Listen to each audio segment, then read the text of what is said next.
Welcome to the Tech Egg. Don't get scrambled. Enjoy the video. You start by confirming you are the device owner and have the PIN or password. This avoids lockouts. Next, make a quick backup of settings so you can restore if needed.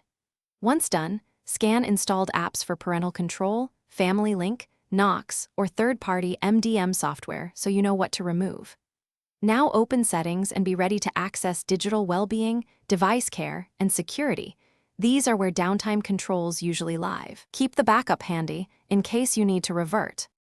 You now navigate to settings and open digital well-being or whatever control panel manages focus and bedtime modes. Disable any schedules and toggle focus or bedtime mode off. Make sure repeating rules are deleted rather than merely paused.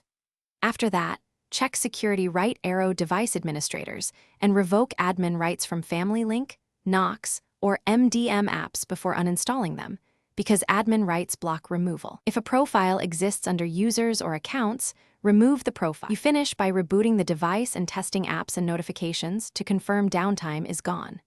If restrictions persist, log into any linked Family Link or Enterprise MDM console and remove device rules there.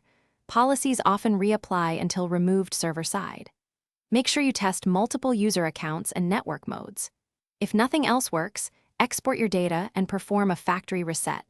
This removes persistent policies but erases the device, so use it only as a last resort and only after confirming backups.